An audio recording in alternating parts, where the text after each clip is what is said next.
Debates to policy decisions, big events happen to engage us in constant conversation.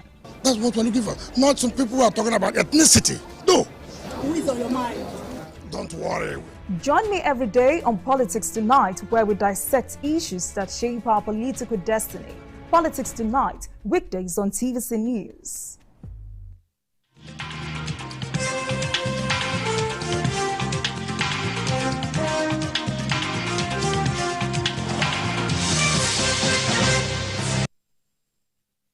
Hello folks, good evening and welcome to December. Now, this is Journalist Hangout, the last for the week. I'm Citizen Jones Hussein. Today on the program, Ohaneze, kicks against Lagos-Abuja demolitions as Lagos State government vows not to bow to threats. And later on, this one, Journalist Hangout Weekend Special is on how the Yobe State government is mitigating the pains of subsidy removal by reaching the most vulnerable population with palliative support. I'm hanging out with Babajide Kolade Otitoju, the one you know as BKO. I greet you, Jide. Good evening. Citizen. Good evening, viewers. And we are joined by Tunde Abaton. Tunde, welcome. Okay then. So the team is ready. I hope you are.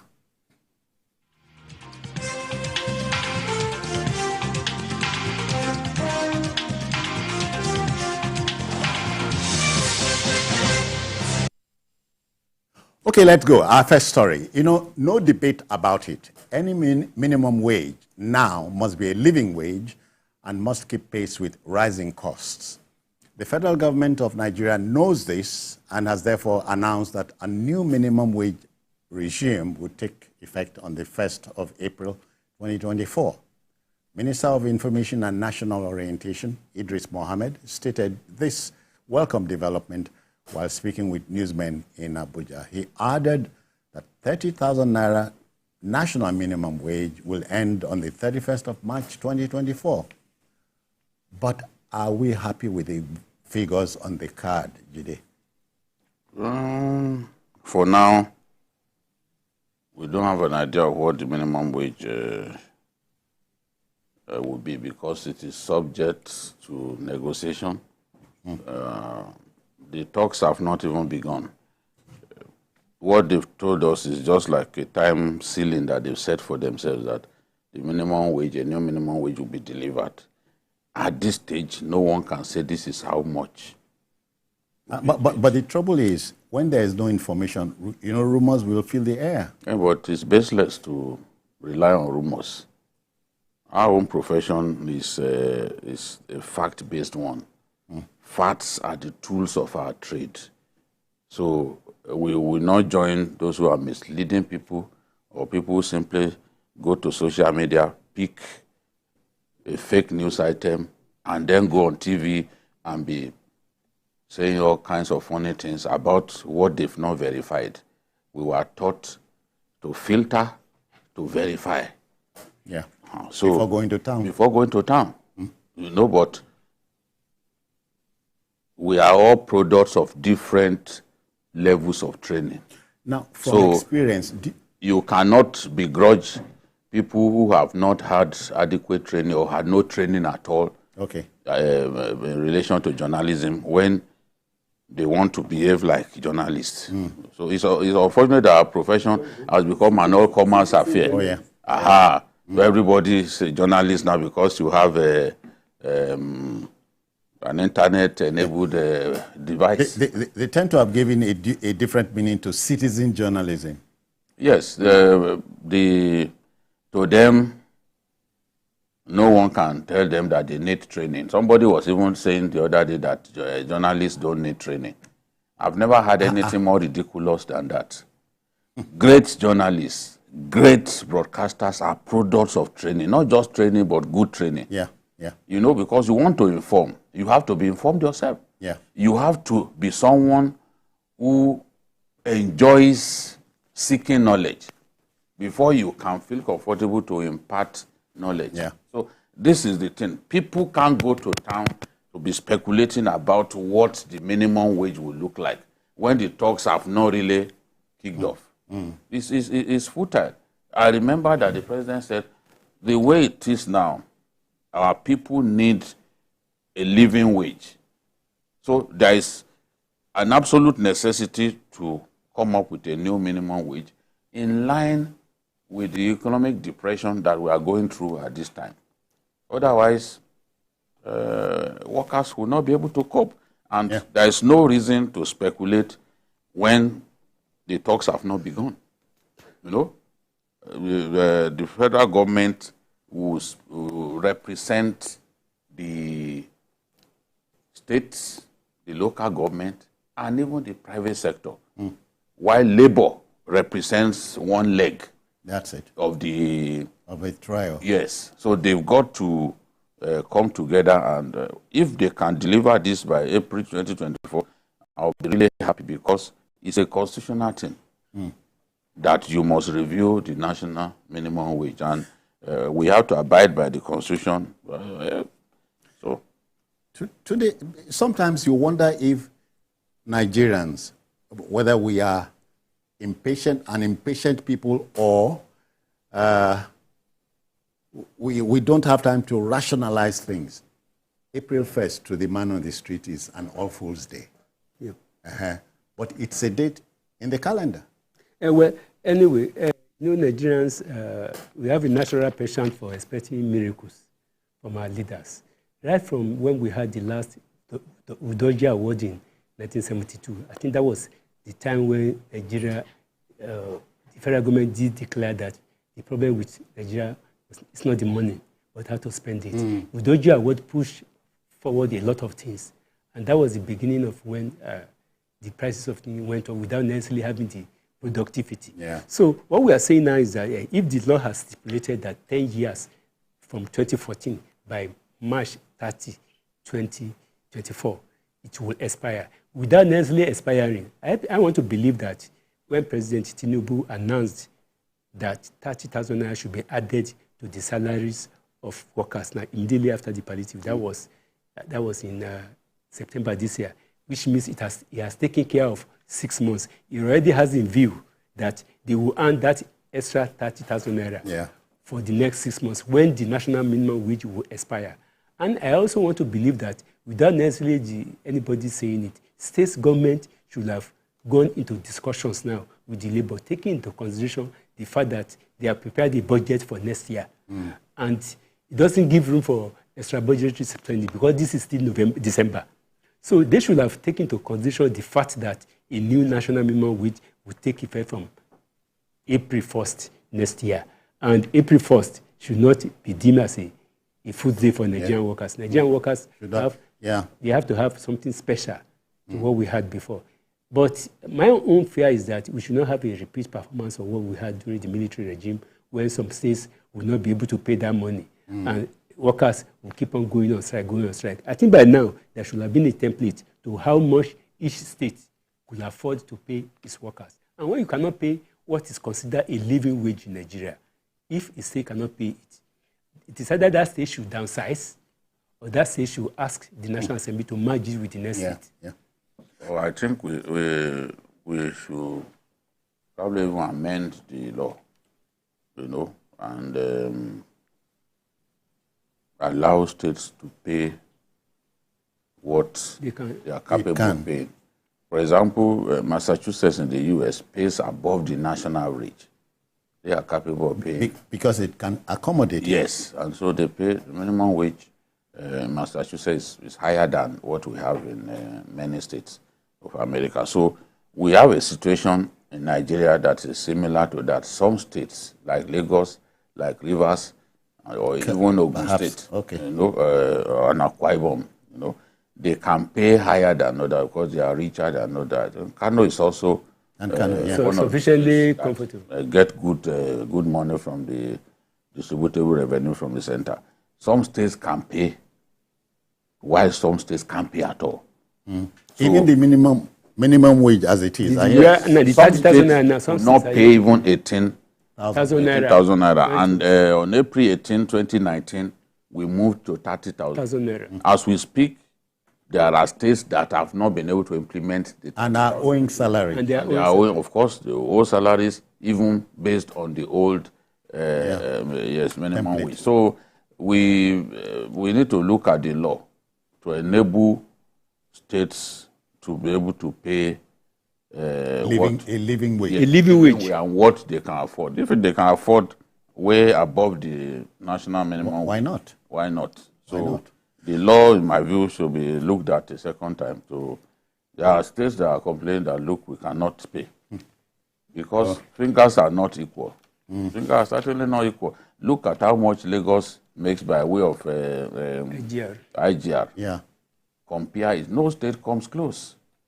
You know, Abuja too will be able to pay a lot more than other states. Because Abuja also, FCT, gets a lot of money by way of IGR. You know, in fact, the other day they were even boasting that they would like to challenge Lagos and all that. You know, so I think the law should be looked at again to somebody in Yobe. The standard of living and the cost of living in Yobe, when you compare it to Lagos or Rivers or Abuja, there's no basis for comparison. With even that minimum wage, many people will be able to survive in Zamfara, for example. They can go into farming along with what they earn. But such opportunities are really not here. Where are the farmlands? I hear we must move on. We must move on. But the good news is a new national minimum wage will come to the fore on April 1st, 2024. I can't wait for it. Wow. Tunde. That's according to the Minister of Finance. I mean, Minister of Information. So we are waiting for government to live up to its promise. Okay. To our next story. You know, in order to tackle the menace of overcrowding at correctional centers across the country, the federal government conceived the idea of a mass prisoner release nationwide. A 585 million naira fundraiser was organized as well for the payment of all fines for inmates. The Minister of the Interior, Olubunmi Tunji-Ojo, disclosed this in Kano during the release of 150 inmates there whose fines were settled. About 4,000 inmates are languishing in detention centers over the inability to pay fines. Today, information is key. Were we prepared for this? Well, I think over a long period of time, we have a sort of backlog in the time of the administration of justice in Nigeria. What is the essence of? You know, there are some people who are in prison. They have been tried for ordinary minor offenses for 10 years. They will keep them waiting for there. By the time they are sentenced and asked to go and pay, even the families that are sustaining them while they are there, they have disappeared. Because when you keep somebody waiting for 10 years, they cannot get justice. The families that have been looking for him, they won't be able to do it. So that could have accounted for the 500,000 people we have waiting to pay their fine. And I think that... something is wrong at that point. I think what is wrong is that the kind of justice system we have in Nigeria, it is not...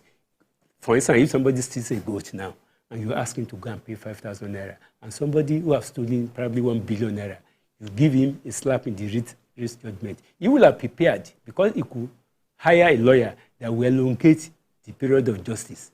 So that at the end of the day, whatever fine that is imposed on him, he can afford it. For a poor man, he will continue to be poor because he will not be able to pay that fine. So I think it is ingenious on the part of the minister, whoever conceived this idea, because there's no point keeping able-bodied people in the prison at the expense of the state. Let them be set free.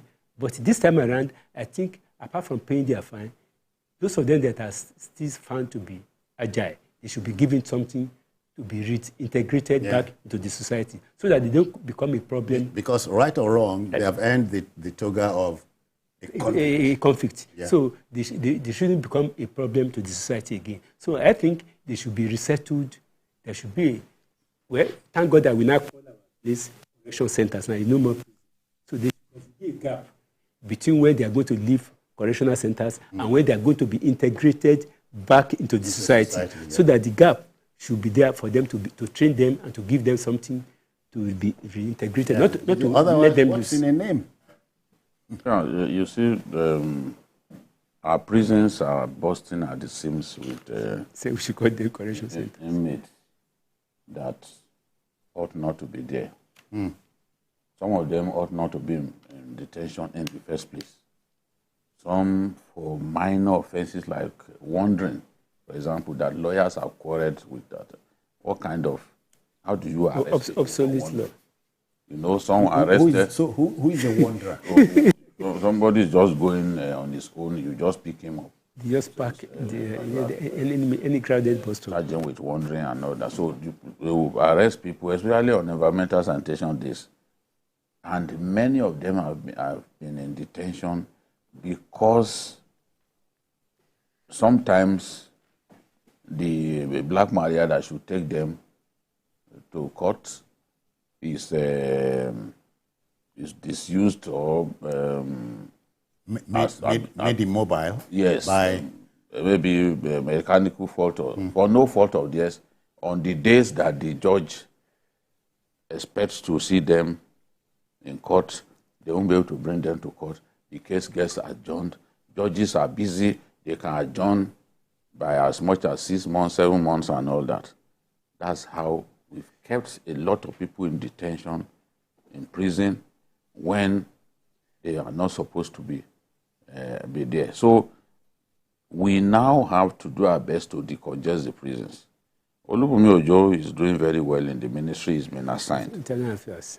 He's one of the high-flying Ministers. in this administration. It may look too early, but they say morning night determines the day. shows the day, or what? Morning Determines the day. So the signs that we see are good. Those signs suggest to us that this man has come to do a good job, and to even realize that individuals, not government. But when you see this headline, FG pays, it's not FG's money. Individuals came together, corporate concerns came together, raised this money to help those who are sentenced to light imprisonment with options of fine, and a good number of them could not pay. More than 4,000 of them could not even pay those fines. When somebody gets sentenced with an option of fine, we believe that it's a slap in the wrist. But even such monies are sometimes too big for some people to pay. That's why we have more than 4,000 people in custodial shelters, or prisons. Correctional. The same thing. As many people know them as prisons. We are trying to give them some. Dignify them. Correctional center. Correctional center. Start from.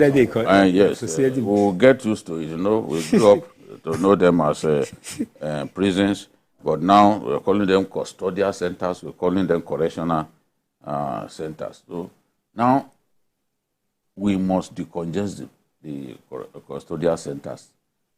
When we decongest them, whatever money is set aside for the welfare, the feeding of will be the inmates, easily manageable. Those who are in custody will at least be able to enjoy it. Feed well. Yes, they will feed. When you see someone who has been in detention, man, it will look like you are just looking at a man full of bones and nothing more. And deported from South and Sudan. I've entered the four walls of a prison before. Honestly, even their beds in the big prison hall, those double bunk beds, many of them, no mattress. It's just something that looks like a blanket. You just sleep on it. It's not conducive at all. And those beds have been paid for. Several times. They have been paid for.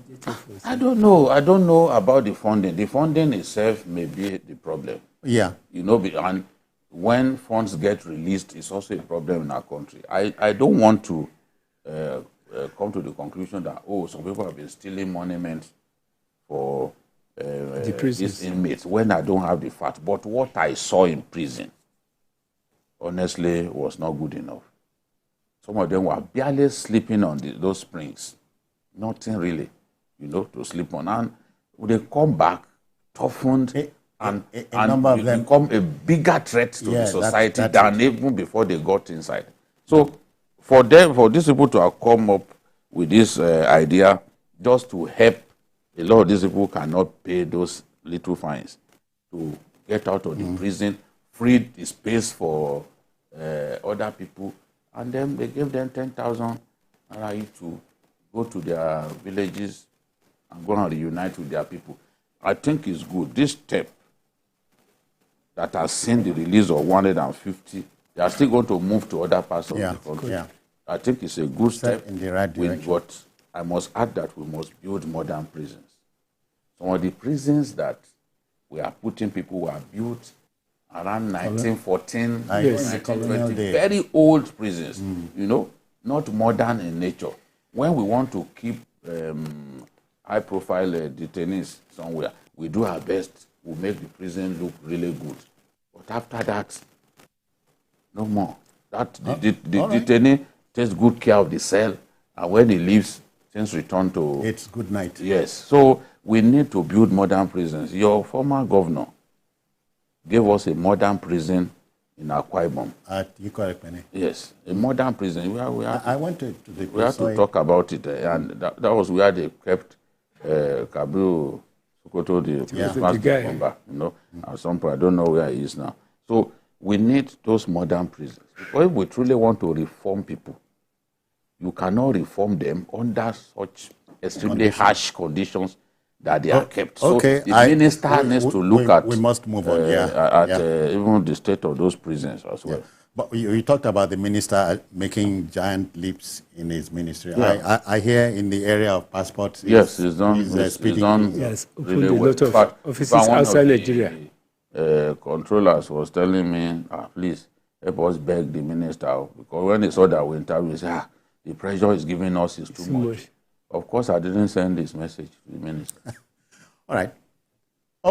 Okay, to our next story. You know, both Lagos State Government and the Federal Capital Territory, FCT, administration have defended the ongoing demolition of buildings in unauthorized places in parts of the two locations.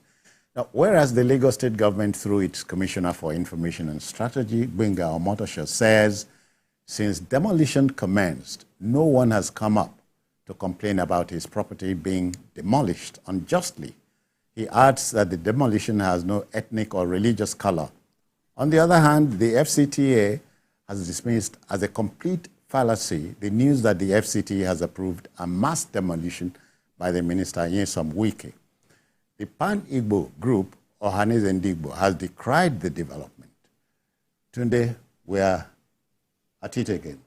Well, what I just think is that for our so-called ethnic champions, I mean, are they so-called? They are ethnic. They are championing the cause of their ethnic. Okay. The Ohaneze. I think we should try to look at a bigger picture of Nigeria.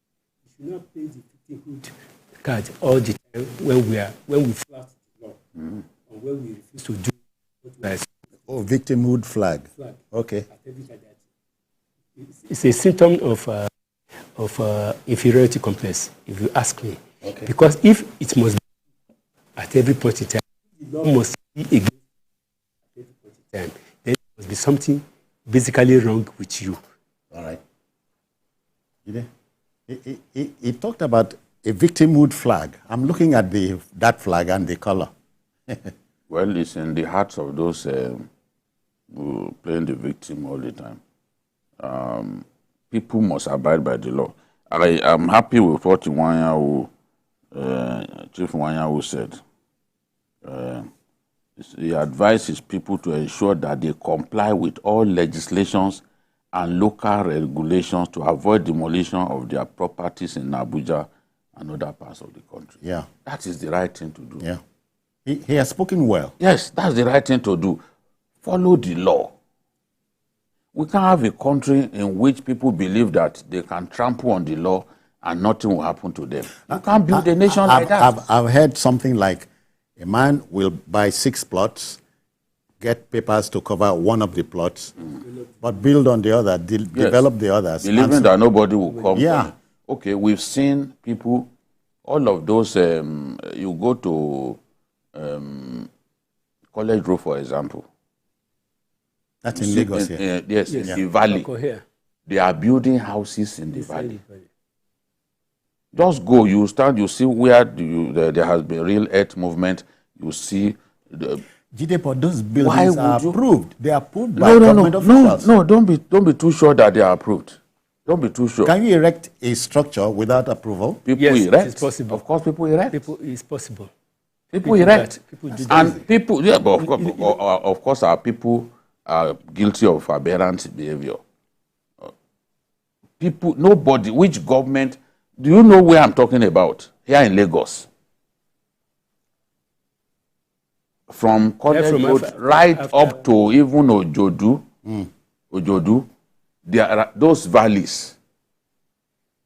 People are gullies. People are building inside them. They are building inside them. We must come back to it. And it can cause, when there is a landslide, for example, like the one that happened around Shagisha here, it will take people's lives. Obviously. So a responsible government has an obligation to remove those buildings. When you build on drainage channels and you cause flooding that causes loss of lives, that causes people to lose their farmlands, obviously, a government that is responsible, that is not just government by name, has to make people abide by the law. If you fail, you are building houses, we are not allowing setback for drainage channels. It reminds me quickly of the former minister of, former governor of Kaduna. He was the Obasanjo's when he moved to demolish buildings, high-flying, including the IGP at that time. I was there when his building was going down. He demolished the building of a former minister of FCT. Okay. You know, when you have the president, yes, when you have the president's backing, of course you can do your work the way it should be done. That's it. Without caring about the repercussions and all that. People must behave responsibly. And when the terrible thing about our people, let me add this point before we go on the break, is even when they are warned that, look, we are coming, you've chosen not to get the right permits. There's even drainage permit that you need to take.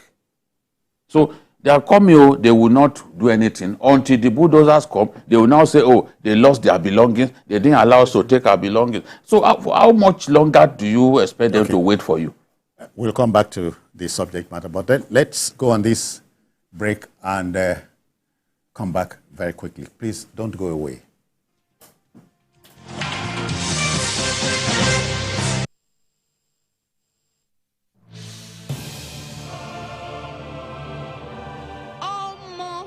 Be this.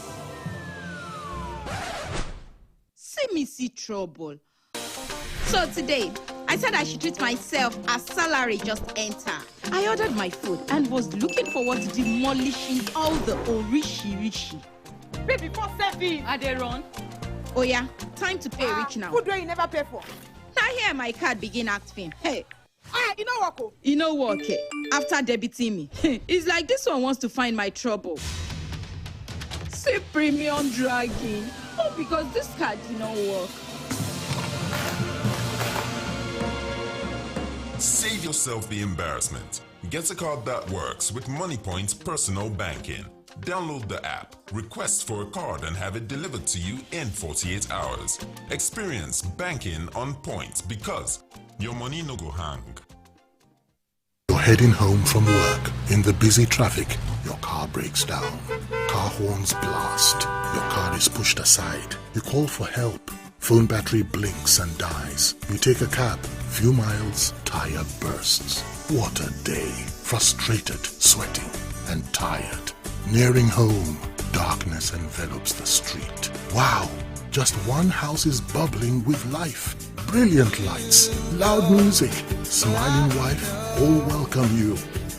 We alone have light? Yes, it's JRB Solar Energy Systems, my anniversary present to us. No matter how dark life is, the sun is gonna shine on everything you do.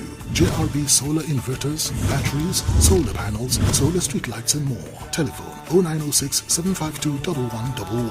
Email sales@jrbsolar.com. JRB, the sun is gonna shine on everything.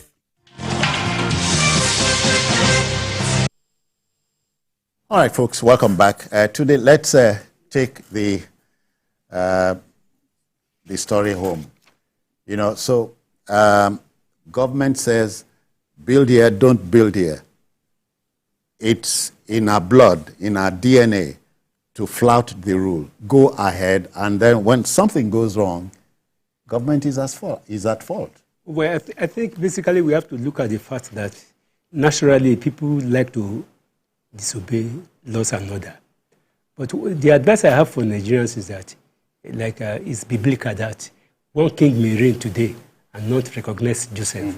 If you have the penchant for disobeying rules and laws where you live, where you come from, if you go to some other state, learn to respect their grand rules and norms, so that at the end of the day, you don't come around. If you go to any Ministry of Physical Planning now, and you forcefully, by grafting somebody's hand, obtain a fake permit to build, by the time the law enforcement agency come around to enforce the law, or to make sure that what you have done is wrong, the civil servant or somebody that you have bribed in order to have your way, because you have money in your pocket, may not be there then. And in most cases, it will not be there then. And in most cases, you will have become very old to do anything again. So your loss will be many. And that is when people become unnecessarily emotional.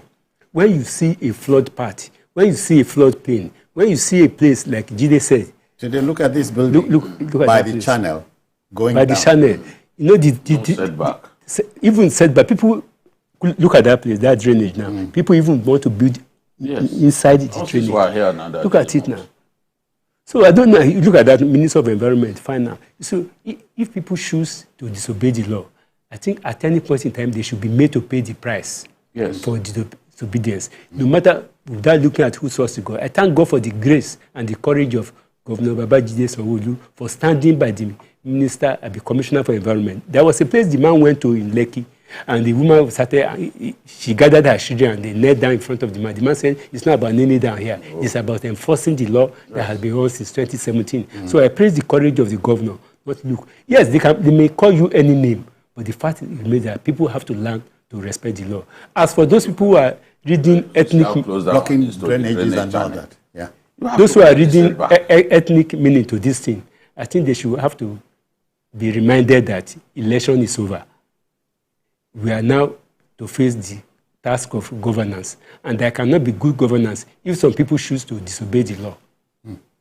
Okay. And the enforcement should not look at it. Have any ethnic coloration. Coloration at all. When they move like this, Yorubas will pay. Everybody, it affects everybody. Who has chosen to build in inappropriate areas, of course, will pay. So those developers too, these are the times when you don't see them. They will disappear. They will buy. You must look at the location where you are buying a house. You have to look at the location. Look at the relevant papers. Yes, is this place good? There is a drainage permit that you have to collect. That's a drainage permit. People building skyscrapers on drainage channels. You cannot just build anywhere. Some places are designated as green areas. Like in Abuja, you go and build houses. Because you have money to corrupt people. Because you think you have money. The law will not catch up with you. And when it's removed, you start saying, oh, it's because they don't like me or they don't like my ethnicity. That has to stop. Yeah. We must obey the law. Big people in Nigeria are among the most irresponsible in our country. Big people. They go abroad. The things that they dare not do abroad because they know that over there the system works. And if you infringe on the law, you go to jail. Those things they come here to do. Nigerians during COVID, they came home. They knew that they dare not go against the decision of government to impose restrictions and all that. But they came here and they were going to nightclubs during COVID. Yes. Until they went to arrest them. You heard about a Nigerian who preserved his cigarette stubs in his pocket. As soon as they got to the airport here, he emptied the thing on the floor and nothing happened. That's my country, your country. No, the things that we can't do over there, come and do it here. We come and do it. A lot of impunity. It has to stop. You can't. If you want your country to be great, then you must live by the rules. You cannot have a situation in which when you go abroad, you behave like a decent person, but when you get to your country, you behave like a thoroughly irresponsible person. No, we can't accept that. We can't accept that. Otherwise, we're saying that's not we us. don't want a lawless nation. That's not us. People behave themselves over there because that you can't bribe your way out of jail. You go to jail. They jail ex-presidents now. What of South Africa? Have we ever succeeded in jailing an ex-president in our country? Can you jail, Israel jailed the prime minister. Can you jail a president dog here? Okay, make we not go there. Now to our next story. You know, the pains and pangs associated with the removal of subsidy on petrol were going to have crushing effects on the citizens from state to state. And what used to mitigate these drawbacks vary from state to state too. In Yobe State, for instance, that's in northeast Nigeria, the government has commenced a distribution of palliatives aimed at alleviating the pains of petrol subsidy removal. And so in this journalist hangout weekend special, Babajide Kolade Otitoju takes a look at the development. Let's go. Let's go.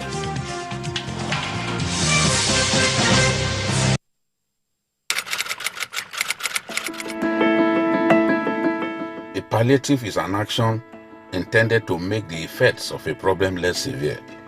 Some grammarians describe it simply as supportive care.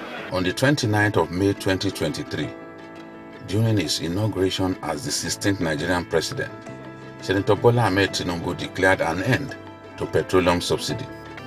No provision is there for fuel subsidy. The fuel subsidy is gone. Many economists and financial analysts welcome the idea of petroleum subsidy removal as a necessary measure to address Nigeria's descent to insolvency. But first steps should have been taken to address the pains certain to come with the subsidy removal.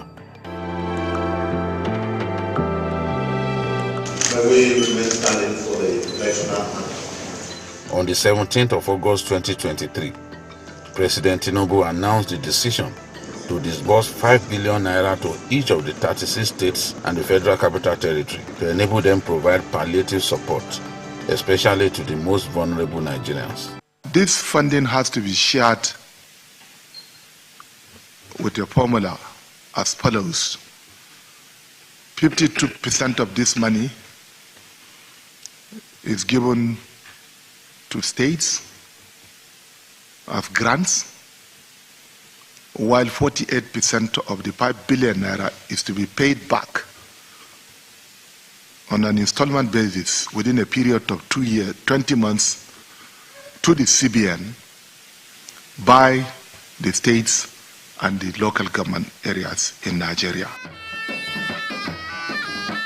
Before the federal government took that bold step, Yobe State had moved quickly to ease the pains of the northeastern state's most vulnerable population. Easing the people's pains is a cardinal objective of the Mai Mala Bune administration for a state that battled Boko Haram insurgency for more than a decade. Governor Bune found it expedient to create the Ministry of Humanitarian Affairs and Disaster Management. We keep providing to our vulnerable ones, especially from 2019 when I came on board, and particularly when the COVID set in. We started distributing palliative to the vulnerable people of the society, and that has actually helped us in ensuring that the SEMA is living to its responsibilities. Whenever we have problem anywhere, be it climate or any type of problem, SEMA is always there to ensure that they provide palliative to the people. And that is why when this subsidy was removed, we made it a routine to ensure that every community in Yobe is reached.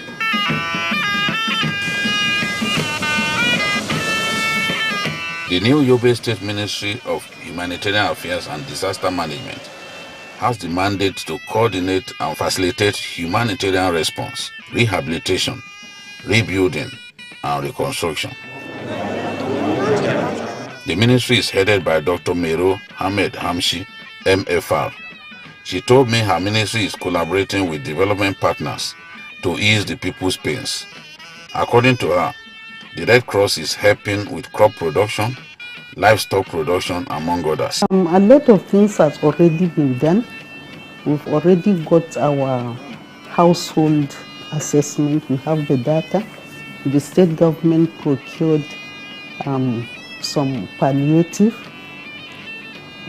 a whole package for each of the household in all the local government areas, and also livelihood materials were also being given,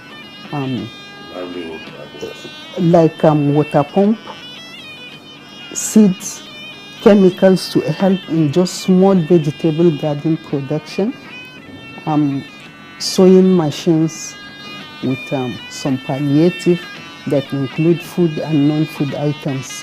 The non-food items include blankets, mattresses, mosquito net, this kind of thing, particularly to those that were affected by flood.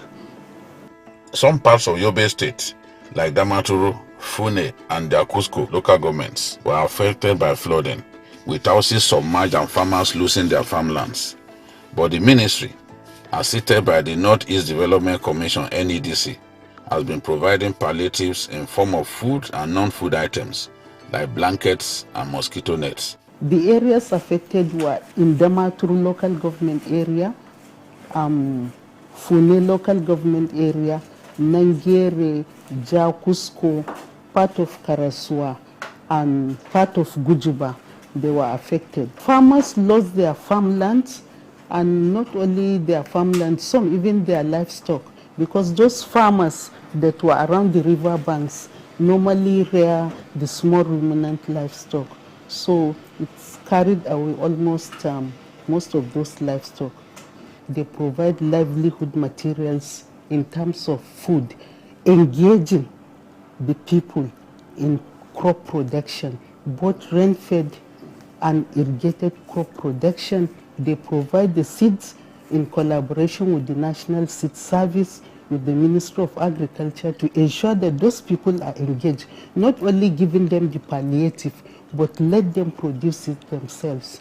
Like in areas of, like there are other Catholic relief organizations and all this, they provide water for livestock. So we find the areas where they need those things and we collaborate, we work with them.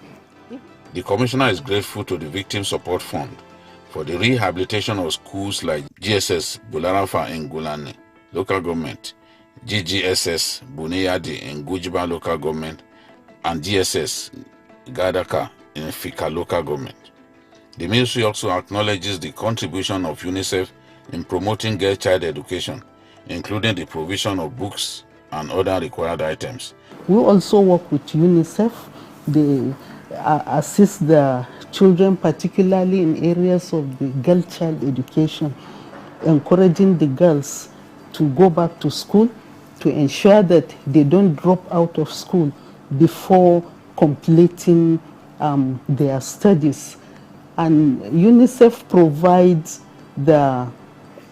provide those children with the books, other small things that is required.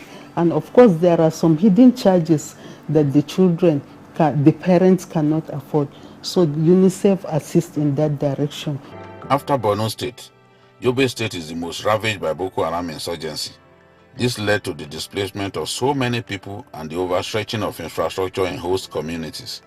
Dr. Amshi's goal is to see that displaced persons are resettled in their ancestral lands and pick up the pieces of their lives. First legacy that I pray to leave behind is to see that those that are settled away from their communities, settled in other host communities, to go back to their own community. Because there is relative peace there, like the Malamondonari village around Boneri area. Most of those people are now here in Damaturu in host communities, and the host communities are overstretched. Even the facilities there, you know, it is so limited for them.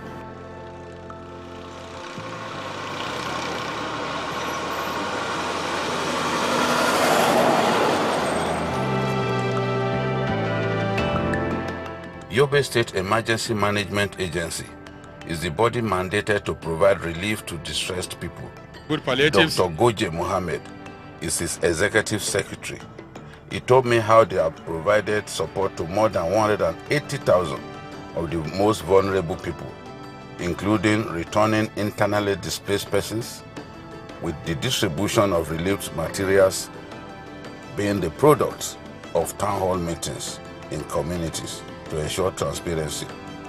We are one of the first few states that successfully distributed our palliative, and there was no any vandalization of warehouses. So when these challenges came, we are prepared.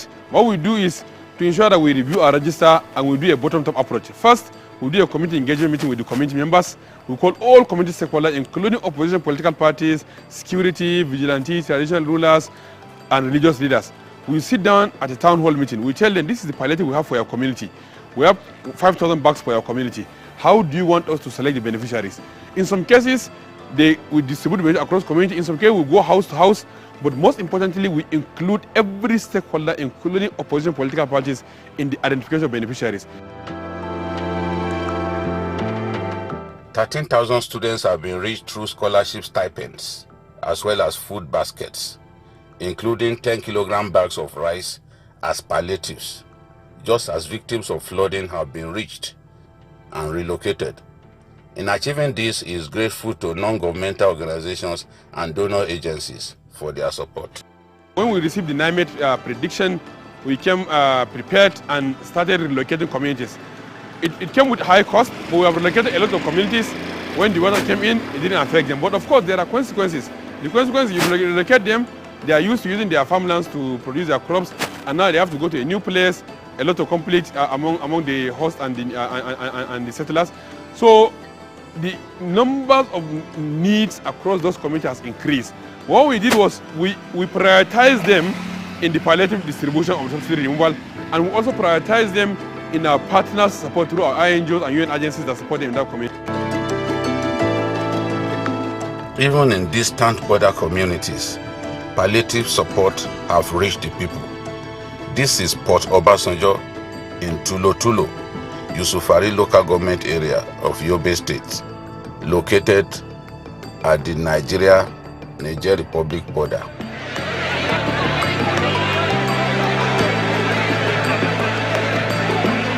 Background of humanitarian work. Dr. Goje Mohammed praised Governor May Malabuni for being such a good listener and for providing an enabling environment for SEMA in Yobe State to execute its mandate successfully.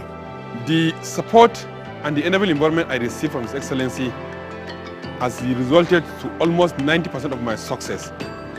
This is because emergency response does not wait. And His Excellency has already given us a blanket approval to respond within 24 hours for any emergency. Dr. Goje, who recently returned from Japan, where he studied Japan's recovery from the twin bombing of Hiroshima and Nagasaki, believes that at all times, the welfare of the people of Yobe State must come first.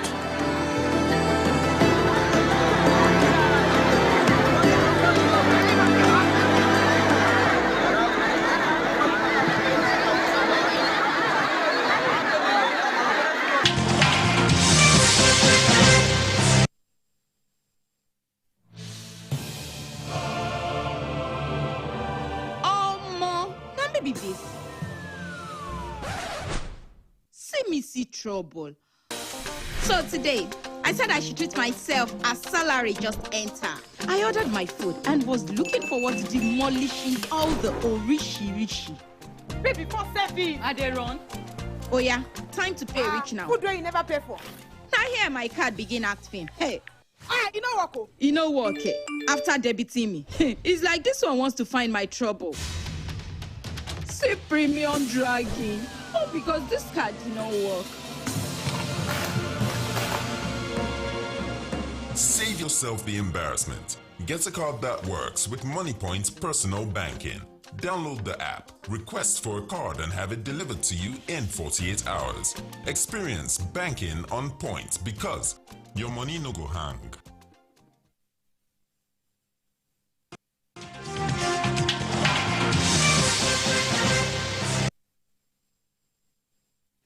Okay, welcome back. Today, quickly, we'll get to it. But pictures don't tell lies. Yobe is telling you and I that making palliatives work is no rocket science. At all, especially if the governors are very committed to the welfare of the people, if the governance is in the center of the people. But most of our governors, I have my reservations about the way they have gone about distributing palliative. This is a clear example of a government that is in the heart of the people. Jide? Yes, I was pleasantly surprised. I didn't know that some good things were happening in Yobe until I went there. And what I discovered really impressed me. You cannot tell the whole story even in a 10-hour documentary. You just have to summarize what you've seen. Look, the people are being reached. So it goes beyond PR. Making goes beyond getting rich people. I do not believe in sitting here and somebody will send me a videotape. I have to go there myself. Some of these things I filmed by myself, you know. So you don't, I want to see you do it. I want to see evidence by myself. Evidence that I can defend. Yeah. And that is what I saw. The commitment of SEMA, the commitment of the government, of the governor, is tremendous. And it reminds me of what Zulum is doing in Borno State. Counterpart. Yes, State. It's just about 1 hour, 20 minutes or so away. It reminds me of what he's doing. So this is even healthy competition between the governors of that insurgency-ravaged geopolitical zone. The people have suffered. The best the governors can do is to reach out to people and give them hope. The very vulnerable people. Balm. Yes. Coming to come next. Yes, just come meet them at the point of their needs. Look at students, for example. Even students got 10 kg bags of rice. 13,000 students so far. And they have a program that would take them to each of those tertiary institutions where they will be given food basket as well as scholarship stipend. It's really impressive. Today we can replicate that around the country. It is possible. It is possible if the governors have the heart and the commissioners, because it's about the empathy. Yeah. Because you can imagine in my community, let me give you a simple example. They just brought a 10K bag of rice for about a street, 2 streets of about 100 houses. How are you going to distribute that? So what we did was just to give it to one grain each. You can count the number of grains, and they call that one palliative. And some are shared to party members. Party members, yes. We politicize everything here. It's unfortunate. They say the style is the man. It is possible. It's possible to work these things. It is very, very possible. We have to help our people. We must go.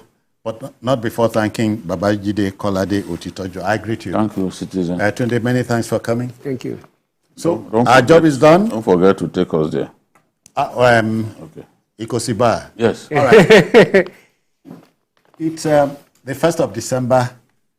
Do you know it's Christmas Day 24 days from now? All right. If you miss this broadcast, don't worry. Join us at 11 later tonight for our repeat broadcast. And then on Sunday, we expand the field for you from 1:30 to 3:30, just so you know. We are also on YouTube at youtube.com/TVC News Nigeria. I am Citizen Jones Hussein. Bye-bye now. Take care.